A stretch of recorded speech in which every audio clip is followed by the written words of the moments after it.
नमस्कार।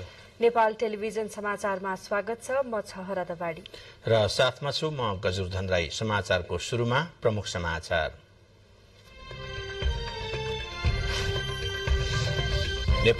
पूर्वी नेपालका विभिन्न जिल्लाहरूमा बाढी र पहिरोमा परि 29 जना अझै बेपत्ता, 3 जनाको शव फेला।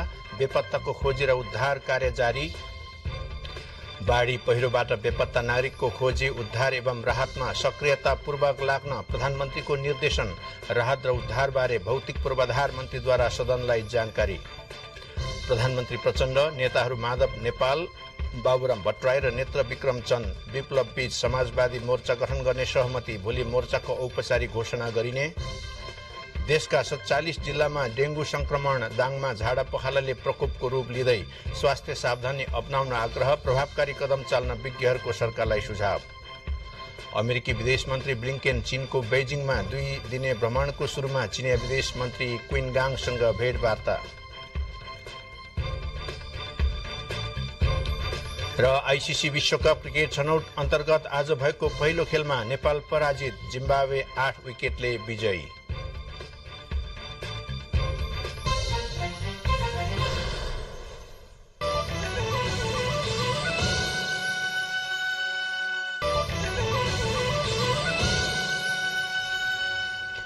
समाचार अब विस्तारमा।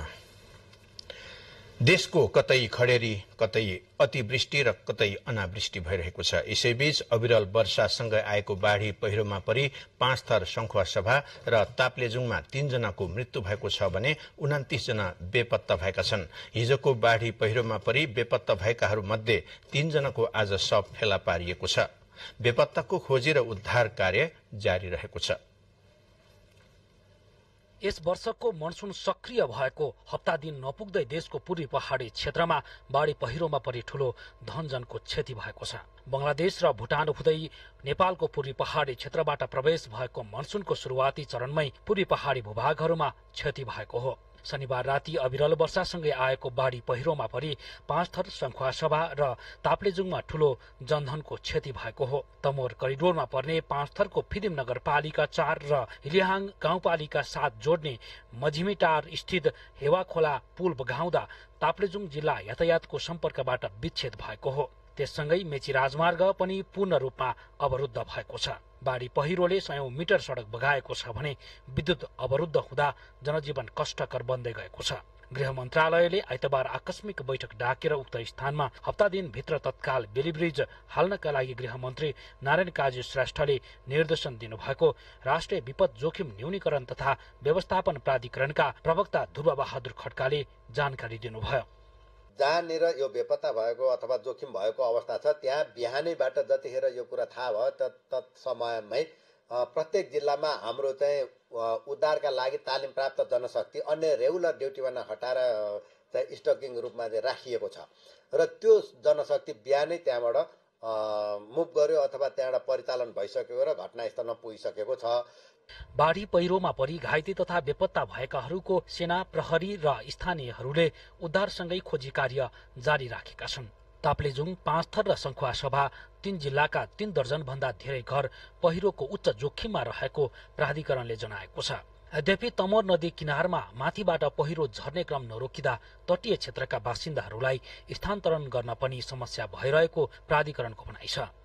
ताप्लेजुङमा चाहिँ यता मेची राजमार्ग भएर जाने पुल पनि बगाएको हो हैन, हेवाखोलाको पुल र उता धनकुटा हुँदै पनि आउने चाहिँ एउटा सम्पर्क थियो तेह्रथम हुँदै त्यो पनि चाहिँ त्यो तमोर किनारमा चाहिँ बाढी त्यो पहिरोहरूले ठाउँ ठाउँमा बाटोलाई अवरोध गरेका कारण त्यो पनि प्रभावित रहेको छ। त्यसैले यातायातको कारणले चाहिँ बढी प्रभावित बन्न पुगेको छ। अहिले बाढीले आइतबार अपराह्नसम्ममा करिब 2 दर्जन भन्दा बढी पक्की तथा झोलुङ्गे पुल बगाएको राष्ट्रिय विपद जोखिम न्यूनीकरण तथा व्यवस्थापन प्राधिकरणले जनाएको छ। बाढी पहिरो पीडितहरूलाई प्रमुख जिल्ला अधिकारीको नेतृत्वमा रहेको विपद व्यवस्थापन समितिको कोष मार्फत राहत उपलब्ध गराउने काम भइरहेको प्राधिकरणको भनाइ छ। क्यामेरामा प्रदुम्न ढुङ्गेलका साथमा लालकुमार मुक्तान, नेपाल टेलिभिजन, काठमाडौँ। संखुवा सभाको हेवा खोलामा शनिबार राति आएको बाढ़ीले बगाउँदा बेपत्ता हुनेको संख्या 21 पुगेको छ। बाढ़ीले बगाएर 5/9 का सन्तोष राईको मृत्यु भएको छ। बाढ़ीले चैनपुर 4 मा निर्माणाधीन सुपर हेवा हाइड्रो पावरका 18 जना सम्पर्कविहीन छन्। जिल्ला प्रहरी कार्यालय संखुवा सभाका प्रहरी नायब उपरीक्षक वीरेन्द्र गोदारका अनुसार सभा पोखरीमा 2 र नुन ढाकीमा 1 जना बेपत्ता भएका छन्। आइतबार बिहान सुपर हेवा हाइड्रो पावरका 2 जना प्रहरीको सम्पर्कमा आएका छन्। धेरै पहिरो लडेर खोला थुन्दै आएर थुनिरहेको अवस्था त्यो थुनिँदै आएपछि यहाँ इन्टेकसम्म आइपुग्यो। इन्टेकमा 8 जना मान्छे बसेको, त्यसपछि तल्लो चेम्बर तल्लो स्किपमा 13 जना मध्ये 3 जना चाहिँ बाँच्न सफल भएको, घाइते भएको, अब 10 जना बेपत्ता भन्ने कुरा छ। जलविद्युत आयोजनाका कामदारहरू चाहिँ 16 जनालाई चाहिँ अब उहाँहरू त्यसपछि सम्पर्कविहीन अवस्थामा हुनुहुन्छ। 1 जनाको शव चाहिँ तल दोभानमा फेला परेको छ भने 3 जना घाइतेलाई उद्धार गरेर उपचाररत हुनुहुन्छ। उता पाँचथर जिल्लाको फालेलुङ गाउँपालिका वडा नम्बर 3 मा पहिरोबाट जीवितै उद्धार गरिएकी बालिका 8 वर्षीय जुना साङदेनको उपचारको क्रममा निधन भएको छ। घरमा पुरिएकै जुनाको आज बिहान 7 बजे जीवितै उद्धार गरिएकोमा जिल्ला अस्पताल पाँचथरमा चेक जाँच गर्ने क्रममा डाक्टरले मृत घोषणा गरेको जिल्ला प्रहरी कार्यालय पाँचथरले जनाएको छ। पाँचथरमा अविरल वर्षासँगै 5 जना बेपत्ता भएका छन्। बाढ़ी आएको जानकारी पाएर मानवीय क्षति हुन नदिने प्रयास गरिएको भए पनि मध्यरातमा बाढ़ीमा परेकाहरूको उद्धार गर्न सक्ने अवस्था नभएर ठूलो क्षति भएको स्थानीय बासिन्दाले बताएका छन्। बाढ़ी पहिरोले 10 वटा घरमा क्षति पुर्याउनका साथै 3 वटा जलविद्युत आयोजना र 13 वटा पुलमा क्षति पुगेको छ। अविरल वर्षासँगै आएको बाढ़ीका कारण बेपत्ता बनेका ताप्लेजुङ सिदिङवाछ मेहेलेका 30 वर्षीय गणेश तामाङ मृत फेला परेका छन्। गैराती पानी पर्न थालेपछि बुबा आमालाई सुरक्षित स्थानमा पुर्याएर फर्कने क्रममा तामाङको पहिरोमा परेर मृत्यु भएको जिल्ला प्रहरी कार्यालय ताप्लेजुङले जनाएको छ। प्रहरी नायब उपरीक्षक राजन लिम्बुका अनुसार सोही वडाका 63 वर्षीय भगीमाया, 33 वर्षीय सन्ध्या र 9 वर्षीय प्रज्वल बुढा छेत्री बेपत्ता छन्। उनीहरू एकै परिवारका आमा, बुहारी र नाति हुन्। उनीहरूको खोजी कार्य भइरहेको प्रहरीले जनाएको छ। यसैबीच प्रधानमन्त्री पुष्पकमल दाहाल प्रचण्डले पूर्वी जिल्लामा बाढ़ी पहिरोबाट बेपत्ता नागरिकको खोजी, उद्धार एवं राहतमा सक्रियतापूर्वक लाग्न निर्देशन दिनुभएको छ। उहाँले बाढ़ी प्रभावितको उद्धारमा जुट्न सुरक्षा अंग, राष्ट्र सेवक कर्मचारीलाई निर्देशन दिँदै सो अभियानमा सहयोग गर्न आम जनसमुदायमा अपील गर्नुभयो। प्रधानमन्त्री दाहालले बाढ़ी पहिरोका कारण भएको धनजनको क्षतिप्रति गहिरो दुःख व्यक्त गर्नुभएको छ। भौतिक पूर्वाधार तथा यातायात मन्त्री प्रकाश ज्वालाले बाढ़ी पहिरोमा परि बेपत्ता भएकाहरूको खोजी र पीड़ितलाई राहतको व्यवस्था शुरू गरिएको बताउनु भएको छ। प्रतिनिधि सभाको आजको बैठकमा विशेष समय लिएर बोल्दै मन्त्री ज्वालाले बाढ़ी पहिरोबाट करिब 50 करोड़ रूपियाँ बराबरको क्षति भएको सदनलाई जानकारी दिनुभयो।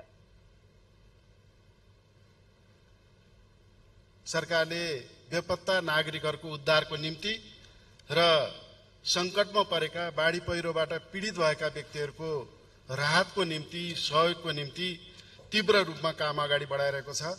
त्यस क्षेत्रमा नेपाली सेना, सशस्त्र प्रहरी, नेपाल प्रहरी, सरकारी निकायका राष्ट्र सेवक कर्मचारीहरू त्यो खोज, उद्धार र राहतका काममा सक्रियताका साथ लागिरहनु भएको छ। बैठकमा सांसदहरूले पूर्वी पहाड़ी जिल्लाहरूमा बाढ़ी पहिरोले जनधनको क्षति गरेको भन्दै तत्काल राहत, उद्धार र क्षतिपूर्तिको व्यवस्था गर्न माग गर्नुभएको छ। बाढ़ीका कारण मानिसहरू घर छोडेर बस्न बाध्य हुनुका साथै कतिपय घर र विद्यालय भवन जोखिममा परेको भन्दै सांसदहरूले बाढ़ी पहिरोमा परि बेपत्ता भएकाहरूको खोजी कार्य गर्न सरकारसँग माग गर्नुभयो। र तत्कालै बेली ब्रिजहरूको व्यवस्था गरिकन, झोलुङ्गे पुलहरूको व्यवस्था गरिकन आवागमनलाई सहज बनाउन पनि म सभामुख महोदय मार्फत ध्यान आकर्षण गराउन चाहन्छु। भत्किएका सड़कहरूलाई तत्काल सुचारू गर्नुपर्ने अवस्था छ, त्यसको पनि म ध्यान आकर्षण गर्न चाहन्छु। पीड़ितहरूलाई आवास र खाद्यान्नको संकट छ, अहिले तत्कालै संकट छ, त्यसैले आवास र खाद्यान्नको व्यवस्था गर्न नेपाल सरकारको ध्यानाकर्षण गर्न चाहन्छु। सङ्खुवासभा जिल्लाका र पहाडी जिल्लाका सुरक्षाकर्मीहरूले मात्रै यो क्षतिलाई उद्धार गर्न नसक्ने भएको कारणले नेपाल सरकारसँग सम्मानीय सभामुख मार्फत चाँडोभन्दा चाँडो यस कार्यलाई उद्धार कार्यलाई सहयोग पुर्याइदिन र क्षतिलाई न्यूनीकरण गरी क्षतिपूर्ति राहत उपलब्ध गराइदिन हुन म विनम्र आग्रह गर्न चाहन्छु। बैठकमा सांसदहरूले वर्षातको समय शुरू भइसकेको भन्दै बाढ़ी पहिरोबाट हुने क्षति न्यूनीकरणको तयारी गर्न पनि सरकारको ध्यानाकर्षण गराउनुभयो। साथै सांसदहरूले नागरिकता नपाउँदा जनताले शास्ति बेहोर्नु परेको भन्दै नागरिकता सम्बन्धी समस्या सम्बोधन गर्न माग गर्नुभयो। यसैगरी सांसदहरूले मिटरब्याजीको समस्या, कृषकले उत्पादन गरेका कृषिजन्य सामग्रीको मूल्य पाउन नसकेको विषयका साथै विकास निर्माण र जनजीविकाका विभिन्न विषयहरूमा सरकारको ध्यानाकर्षण गराउनु भयो। समाचारको क्रम जारी छ। अब केही बेर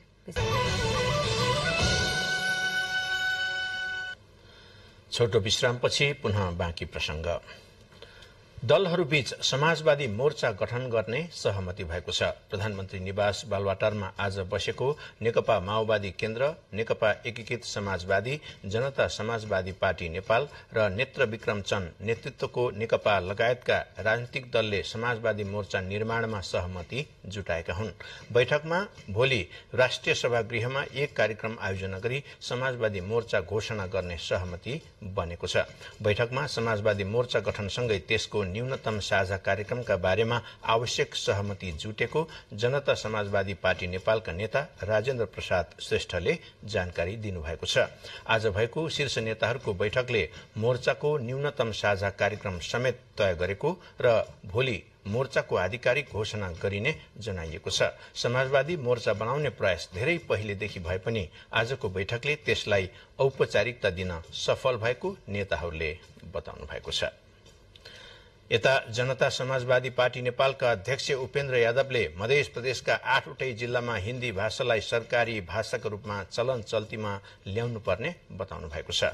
भाषा आयोगले मध्य प्रदेशको राजधानी जनकपुर धाममा आयोजना गरेको कार्यक्रममा अध्यक्ष यादवले सर्वसाधारण जनताले सहज र सरल रूपमा लेख्न पढ्न सक्ने सम्पर्क भाषा हिन्दीलाई मध्य प्रदेशको कामकाजको भाषा निर्धारण गर्न अपरिहार्य रहेको बताउनुभयो। कार्यक्रममा मध्य प्रदेशका प्रमुख हरिशंकर मिश्रले सबैलाई सहज हुने सम्पर्क भाषालाई मधेसको कामकाजको भाषा निर्धारण गर्न आग्रह गर्नुभयो।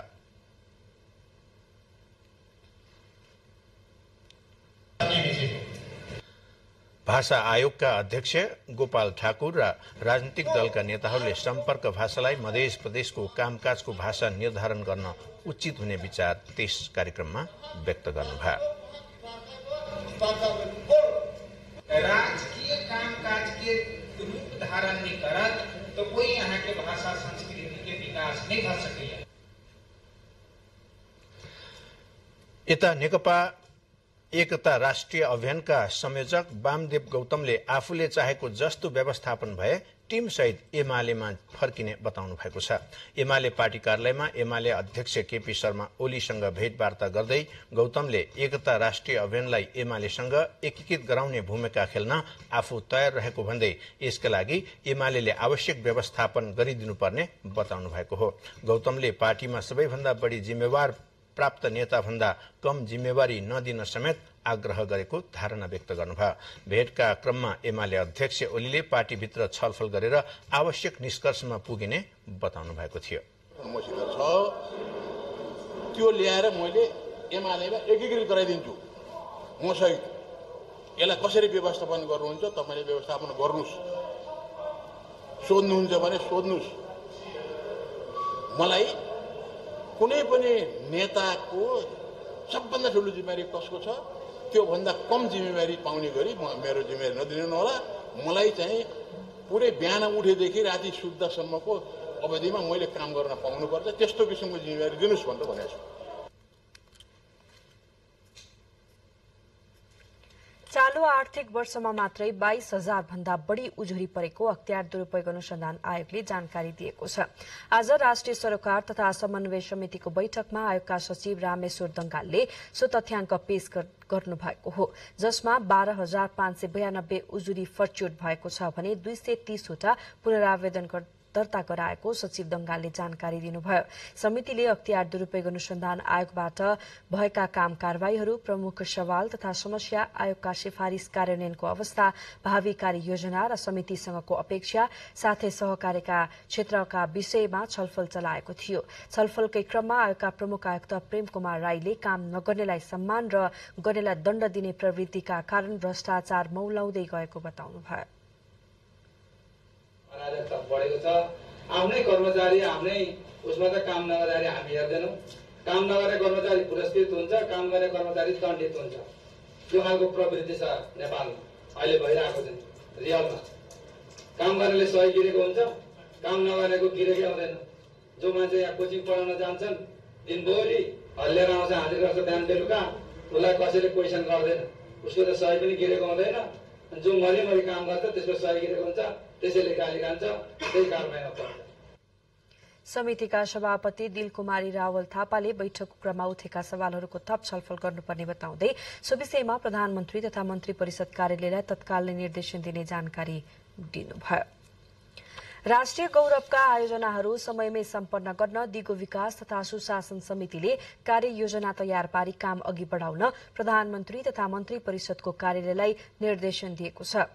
आज बसेको समितिको बैठकमा राष्ट्रिय गौरवका आयोजनाहरूको प्रगति, समस्या लगायतका विषयमा छलफल गर्दै आमन्त्रित प्रधानमन्त्री तथा मन्त्री परिषदको कार्यालयका सचिवलाई समितिका सभापति प्रकाश पन्तले सुनिर्देशन दिनुभएको हो। सन् 2030 सम्मका राष्ट्रिय गौरवका आयोजनाहरू सम्पन्न गरिसक्न समितिले निर्देशन दिएको छ।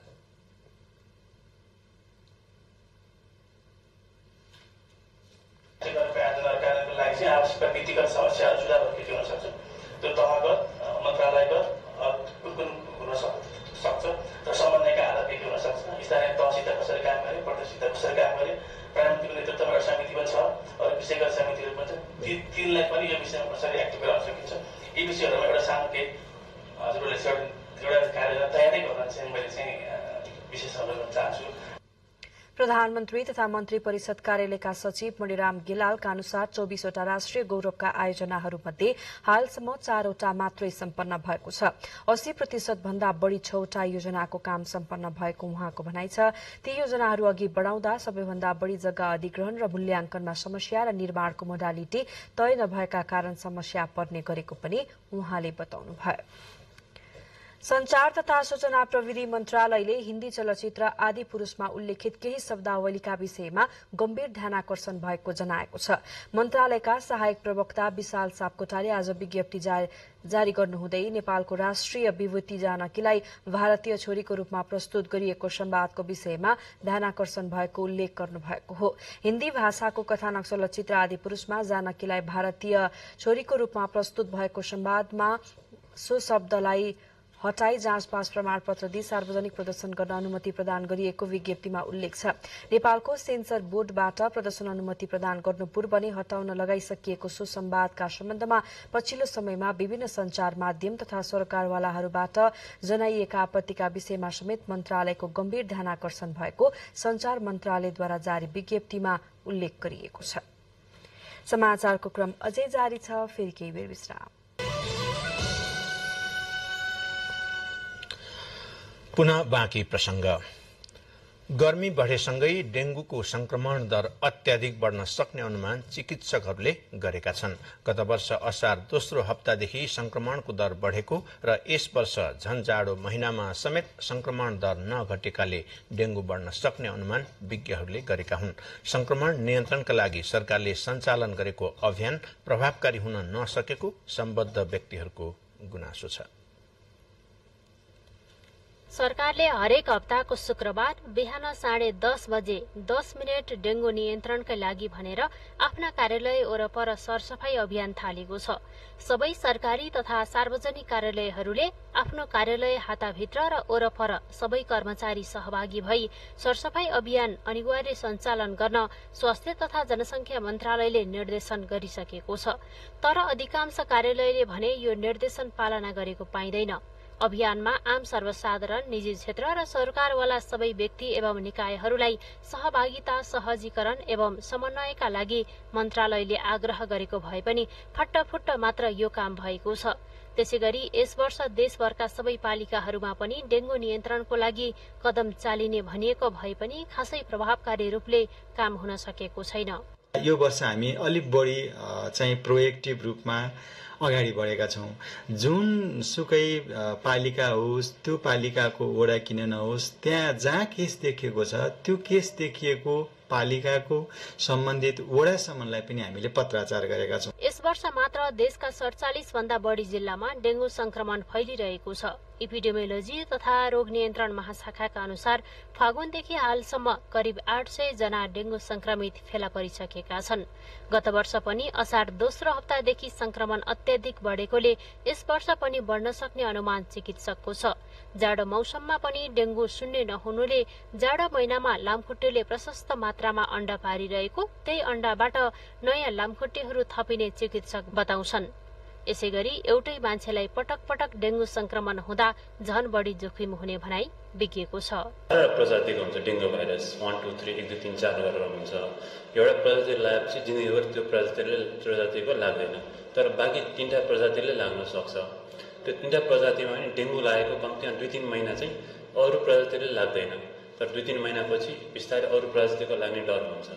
र दोस्रोचोटि डेंगू भयो, दोस्रो प्रजातिको लाग्यो भने झन् अलिक खतरनाक कडा खालको डेंगू हुने डर हुन्छ। अघिल्ला वर्षहरूमा फागुनदेखि जेठसम्मको अवधिमा करिब 70 जना हाराहारीमा मात्रै संक्रमित देखिएकोमा यसपटक संक्रमितको संख्या 800 नागिसकेको छ।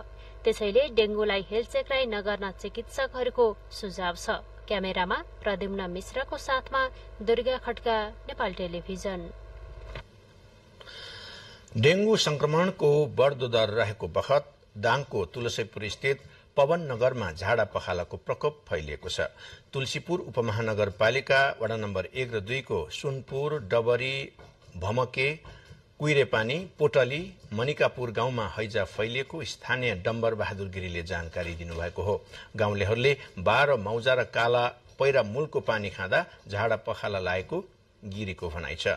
हैजाका कारण वडा नम्बर 1 र 2 का 30 जना भन्दा बढी बिरामी परेको पवननगर स्वास्थ्य चौकीका प्रमुख होमराज योगीले जानकारी दिनुभएको छ। गाउँका अधिकांश बाल बालिका, वृद्ध वृद्धा, युवा युवती बिरामी परेका छन्। यसैबीच सरकारले मंकी पक्स रोगको उपचारका लागि 14 अस्पतालमा फोकल पर्सन तोकेको छ।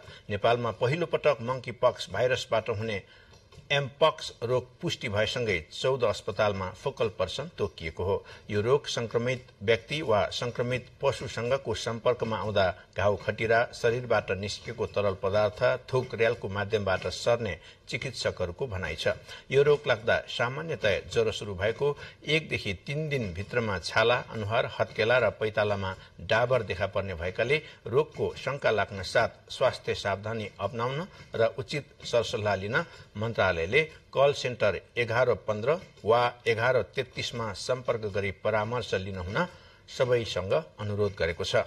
मंकी पक्स संक्रमण विश्वका 111 देशमा पुष्टि भइसकेको छ।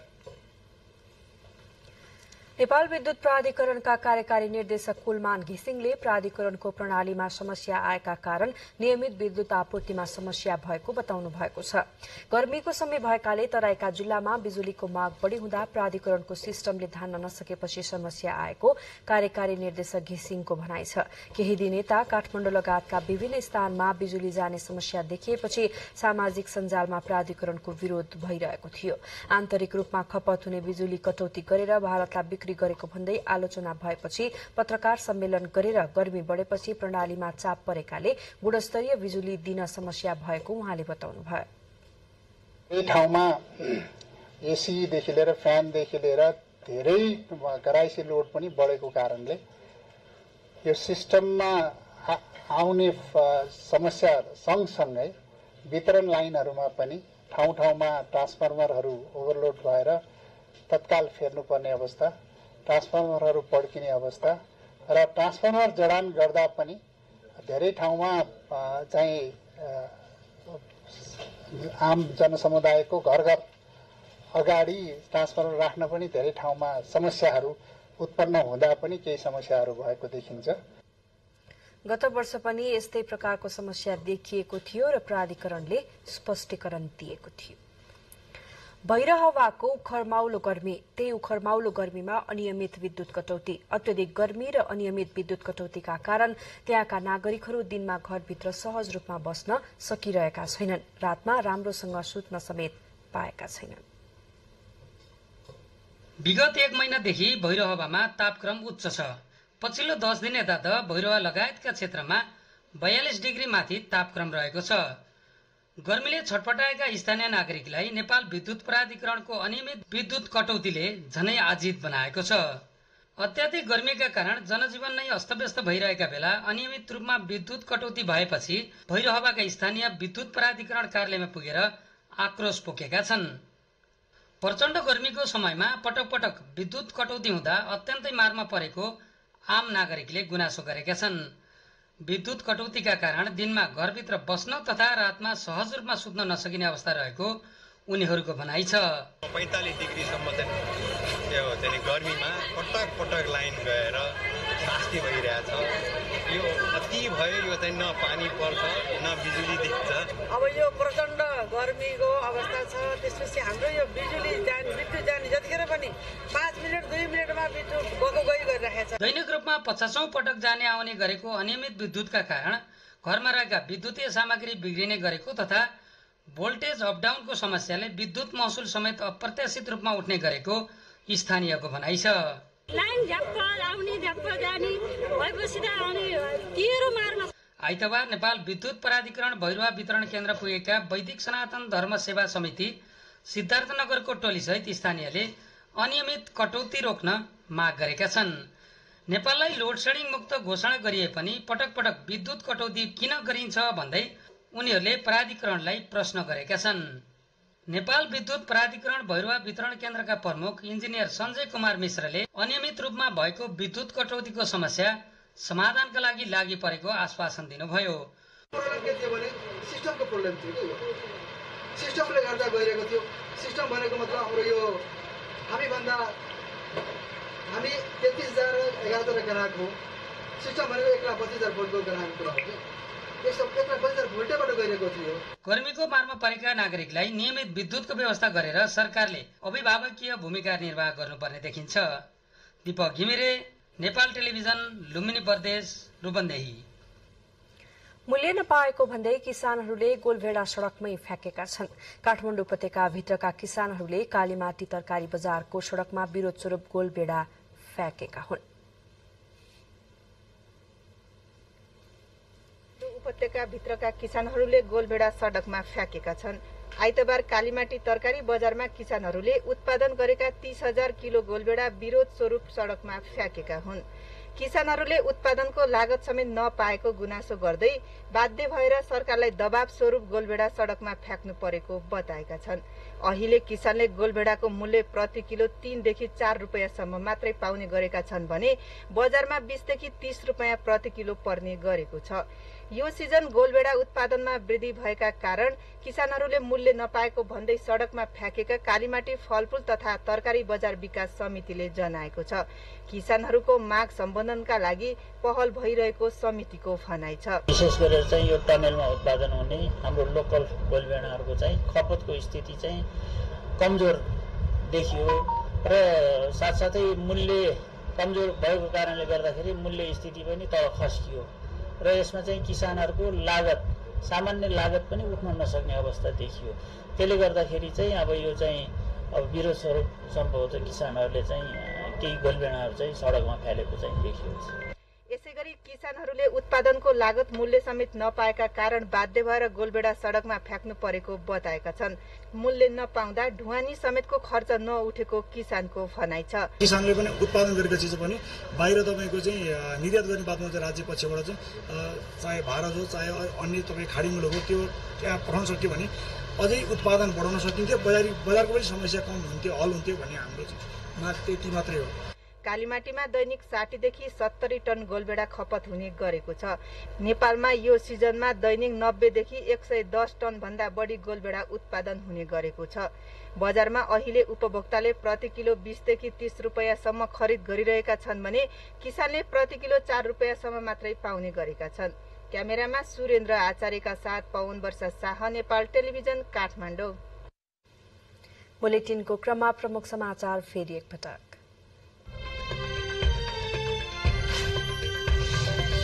पूर्वी नेपालका विभिन्न जिल्लाहरूमा बाढ़ी तथा पहिरोमा परि 29 जना बेपत्ता, 3 जनाको शव फेला, बेपत्ताको खोजी र उद्धार कार्य जारी। बाढ़ी पहिरोबाट बेपत्ता नागरिकको खोजी, उद्धार एवं राहतमा सक्रियतापूर्वक लाग्न प्रधानमन्त्रीको निर्देशन, राहत र उद्धारबारे भौतिक पूर्वाधार मन्त्रीद्वारा सदनलाई जानकारी। प्रधानमन्त्री प्रचण्ड, नेताहरू माधव नेपाल, बाबुराम भट्टराई र नेत्र विक्रम चन्द बीच समाजवादी मोर्चा गठन गर्ने सहमति, भोलि मोर्चाको औपचारिक घोषणा गरिने।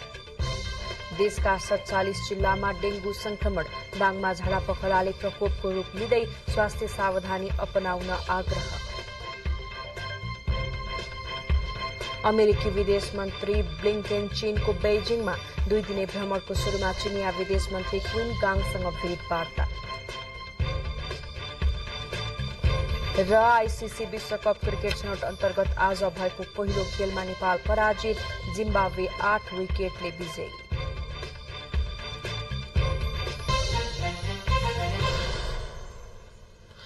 अब समाचारको बाँकी प्रसंग। डोटीको जोराएल गाउँपालिकाको वडा नम्बर 6 मा रहेको बगिडा टोललाई छाउगोठ मुक्त टोल घोषणा गरिएको छ। विभिन्न राजनीतिक दलका नेता, स्थानीय जनप्रतिनिधि र नागरिक समाजका अगुवाहरूले छाउगोठ मुक्त टोल घोषणा गरेसँगै सामाजिक कुरीति र कुसंस्कारको अन्त्यका लागि साझा प्रतिबद्धता व्यक्त गरेका छन्। उनीहरूले सबै प्रकारको विभेदको अन्त्य गरिने साझा प्रतिबद्धता समेत जाहेर गरेका छन्। छाउपरी कुप्रथाले किशोरी, महिला र बालबालिकामा असर पर्ने भएकाले यसको अन्त्यका लागि स्थानीय सरकार, राजनीतिक दल, बुद्धिजीवी लगायत आम नागरिकले जनचेतना जगाउँदै एकजुट भएर अगाडि बढ्नुपर्नेमा जोड़ दिइएको छ। नवलपरासी पूर्वको हुप्सेकोट गाउँपालिकाका 105 जना भूमिहीन दलित र सुकुम्बासीलाई जग्गा धनी प्रमाण पूर्जा वितरण गरिएको छ। राष्ट्रिय भूमि आयोग नवलपुरले हुप्सेकोटमा आयोजना गरेको कार्यक्रममा भूमि व्यवस्था, सहकारी तथा गरीबी निवारण मन्त्री रञ्जिता श्रेष्ठ चौधरीले गाउँपालिकाको वडा नम्बर 2 मा रहेको 56 जना भूमिहीन दलित र 29 जना भूमिहीन सुकुम्बासीलाई जग्गा धनी प्रमाण पूर्जा वितरण गर्नुभएको हो। सो अवसरमा मन्त्री चौधरीले जग्गा धनी प्रमाण पूर्जा वितरण कार्यक्रमलाई सम्बोधन गर्दै भूमिको समुचित उपयोग गरी उत्पादन वृद्धितर्फ ध्यान दिनुपर्ने आवश्यकता औल्याउनुभयो। काठमाडौँ उपत्यकालाई व्यवस्थित बनाउनका लागि सम्बन्धित सबै निकाय बीच समन्वय हुनु नै प्रमुख कारण रहेको विज्ञहरूले बताएका छन्। डेमोक्रेटिक इन्जिनियर एलायन्सले आज काठमाडौँमा आयोजना गरेको काठमाडौँ बस्न योग्य उपत्यका विषयक अन्तर्क्रिया कार्यक्रममा विज्ञहरूले सो सुझाव दिनुभएको हो। देशकै राजधानी काठमाडौँमा विकासको कार्य भइरहेको भए पनि एक आपसमा समन्वय नहुँदा सधैँ नै अव्यवस्थित भइरहेको उनीहरूको भनाइरहेको छ।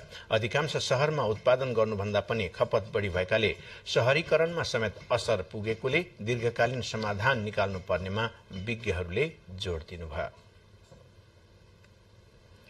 कैलालीको टिकापुर नगरपालिका 1 विपदपुरका स्थानीय कुलोमा पानी पठाउन थालिएको छ। राष्ट्रिय गौरवको रानी जमरा कुलरिया सिंचाई आयोजनाले बन्द भएको विपदपुर राजीपुर सिंचाई कुलोलाई पुनः सञ्चालनमा ल्याएको हो। आयोजना शुरू भएको 12 वर्षपछि आयोजनाको मूल नहरबाटै पानी सञ्चालन भएको छ।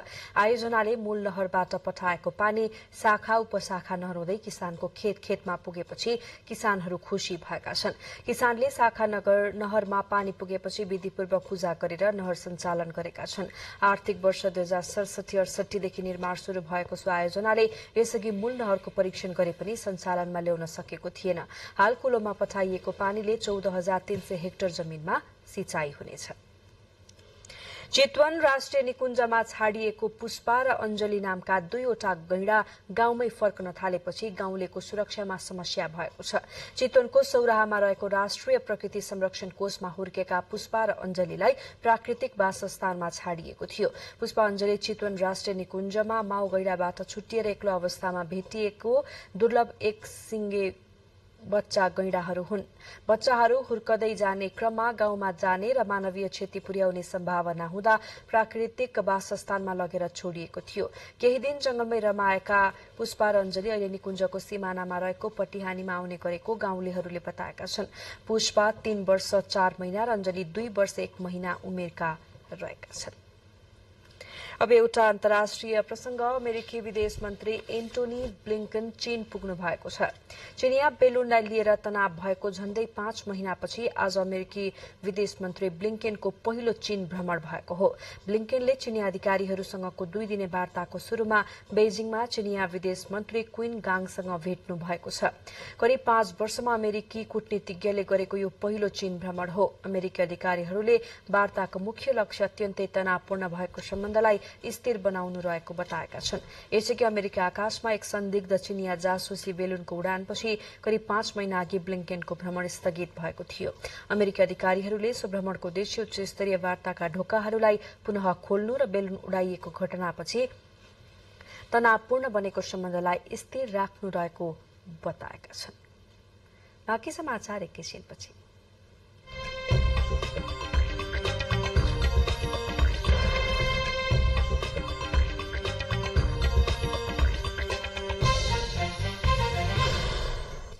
समाचारको क्रममा अब आर्थिक समाचारको प्रसंग।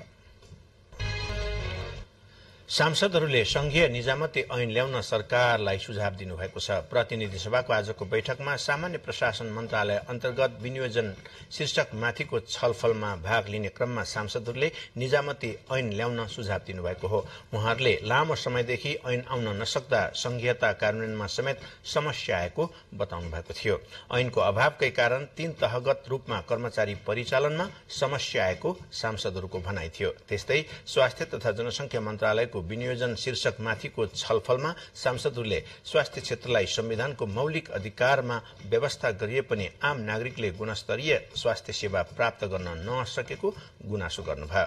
ग्रामीण क्षेत्रमा अहिले पनि उपचार नपाएर नागरिक मर्नु परिरहेको अवस्था रहेको उल्लेख गर्दै सांसदहरूले समयमा स्वास्थ्य सेवा सुधारमा जोड़ दिनुभएको छ। अस्पतालहरूको अवस्था पनि गुणस्तर सुधारका साथै स्वास्थ्य कर्मीहरूको अभाव पूर्ति, गुणस्तरीय उपचार सामग्रीको अभाव हुन नदिन सरकारले दीर्घकालीन नीति तर्जुमा गर्नुपर्ने सांसदहरूको भनाइ छ। प्रतिनिधि सभाको आजको बैठकमा संस्कृति, पर्यटन तथा नागरिक उड्डयन मन्त्रालयको विनियोजन शीर्षक माथिको छलफल भने कार्यसूचीबाट हटाइएको छ। बजेटमा संविधान विपरीत प्रदेशहरूको नाम राखिएको भन्दै प्रमुख प्रतिपक्षी दल नेकपा एमाले नियमावत्ति जनाएपछि सभामुखले सो मन्त्रालयमाथिको छलफल आजको कार्यसूचीबाट हटाउन निर्देशन दिनुभएको थियो। बैंकिङ प्रणालीमा निक्षेप थपिने र कर्जा प्रवाह रोकिने भएपछि अल्पकालीन ब्याज दर उच्च दरमा घट्न थालेको छ। बैंकहरूले भद्र सहमति गरेर असार महिनामा निक्षेपको ब्याज दर नघटाउने निर्णय गरेपछि अन्तर्ब्याङ्क दर घटेको हो। पछिल्लो समयमा अन्तर्ब्याङ्क दर मात्र नभई ट्रेजरी बिल्सको डिस्काउन्ट रेटमा पनि गिरावट आएको छ। त्यसका साथै कर्जाको माग नभएको र निक्षेप बढ़िरहेको हुनाले स्थानीय तरलताको सुविधाको उपयोग पनि गत जेठ 17 गतेदेखि शून्य छ। असार महिना का लागि बैंकहरूको निक्षेपको ब्याज दर 9.99% रहेको छ भने कर्जाको ब्याज दरमा सामान्य गिरावट आएको छ। अल्पकालीन रेटहरूमा आएको गिरावटले बैंकिङ प्रणालीको ब्याज दर अझै घट्ने बताइएको छ। पछिल्लो समय नेपाल राष्ट्र बैंकले बैंकको दर घटाए पनि 7.5% मा झरेको छ, तर नीतिगत दर भने 7% नै कायम छ। कर्जाको माग बढ्न नसकेपछि बैंकहरूले सहमति गरी निक्षेपको ब्याज दर घटाएका थिए। त्यसले पनि आशातीत रूपमा कर्जा विस्तार हुन भने सकिरहेको छैन। अब खेलकुद प्रसंग।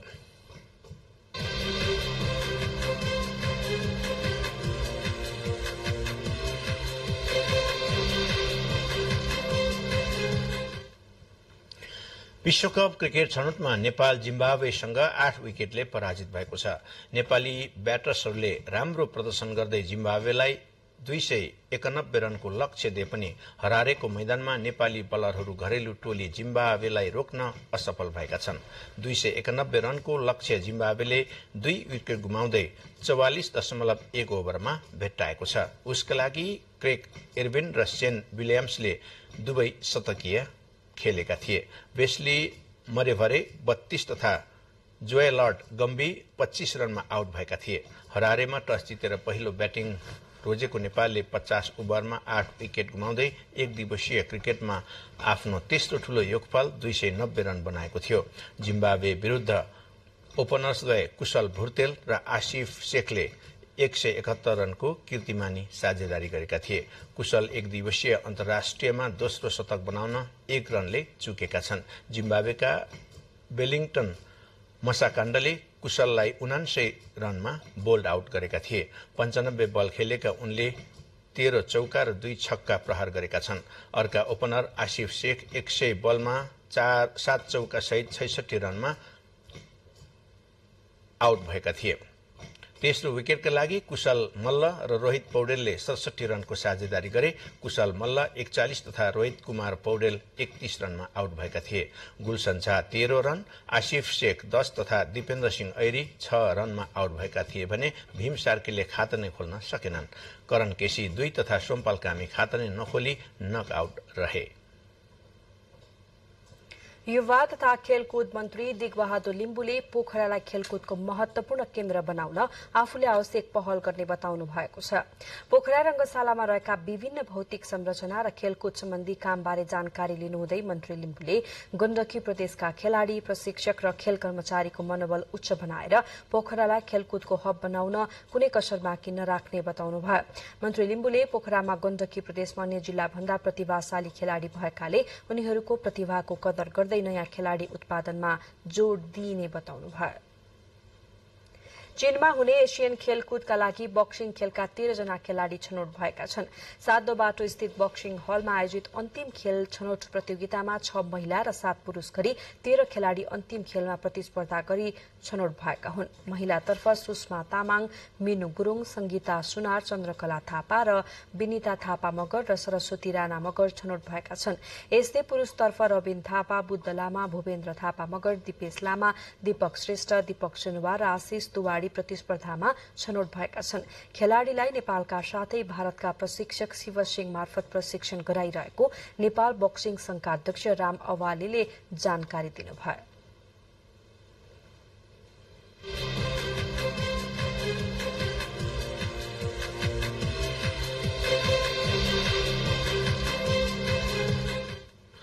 अब मौसम। गत जेठ 31 गते नेपाल भित्रिएको मनसुन अझै देशको पश्चिमी भूभागमा पुग्न सकेको छैन।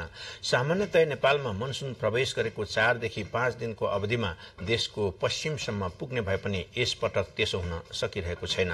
देशको पूर्वी भेगमा अविरल वर्षाका कारण बाढ़ी आएका घटनाहरू सार्वजनिक भइरहँदा देशको पश्चिमी भागमा भने सुक्खा र गर्मी यथावत नै रहेको छ। मौसम विज्ञान विभाग मौसम पूर्वानुमान महाशाखाका अनुसार मनसुन देशको सबै भूभागमा पुग्न अझै केही दिन लाग्ने देखिएको छ। नेपालगञ्जमा आज वर्षकै अधिक तापक्रम 42.5 डिग्री सेल्सियस मापन भएको छ। तापक्रम लगातार बढेसँगै तराईको जनजीवन प्रभावित भइरहेको छ। मनसुन पूर्वी र मध्यपूर्वी भागबाट अघि बढ्न सकेको छैन। मनसुनको सुरुवातको प्रभाव जहाँ जहाँ थियो अहिले पनि प्रभाव त्यही रहेको छ। मनसुन भित्रिया लगत्तै पूर्वी नेपालमा लगातार पानी परिरहेको छ। आइतबार ताप्लेजुङ, सिन्धुपाल्चोक, पाँचथर लगायतका जिल्लाहरूमा विभिन्न स्थानमा बाढ़ी पहिरोको समस्या र प्रकोप पनि बढेको छ। यसैबीच कोशी प्रदेशमा आज सामान्य बदली रहनुका साथै सुदूरपश्चिम प्रदेश लगायत देशका पहाड़ी भागमा आंशिकदेखि सामान्य बदली भई केही स्थानहरूमा मेघ गर्जनसहित हल्कादेखि मध्यम वर्षाको सम्भावना रहेको छ। साथै कोशी र गण्डकी प्रदेशका 1-2 स्थानमा भारी वर्षाको सम्भावना पनि रहेको मौसम पूर्वानुमान महाशाखाले जनाएको छ। अब मौसम सम्बन्धी थप जानकारी।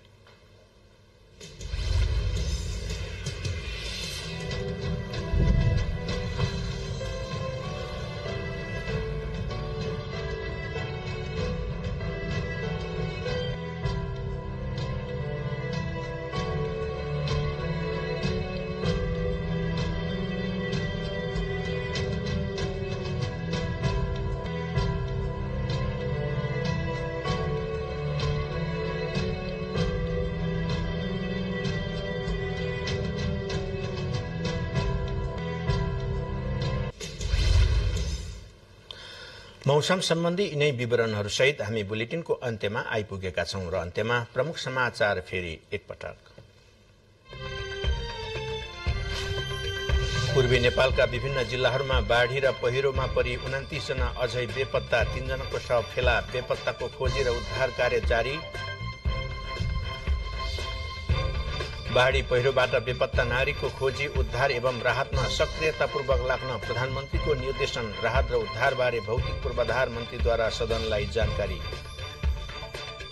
प्रधानमन्त्री प्रचण्ड, नेताहरू माधव नेपाल, बाबुराम भट्टराई र नेत्र विक्रम चन्दबीच समाजवादी मोर्चा गठन गर्ने सहमति। भोलि मोर्चाको औपचारिक घोषणा हुने। देशका 47 जिल्लामा डेंगू संक्रमण। दाङमा झाडा पखालेले प्रकोपको रूप लिँदै स्वास्थ्य सावधानी अपनाउन आग्रह। अमेरिकी विदेश मन्त्री ब्लिंकेन चीनको बेजिङमा। दुई देशले भ्रमणको सुरुमा चीनिया विदेश मन्त्री क्विनगाङसँग भेटवार्ता। र आईसीसी विश्वकप क्रिकेट छनौट अन्तर्गत आज भएको पहिलो खेलमा नेपाल पराजित। जिम्बाब्वे 8 विकेटले विजयी।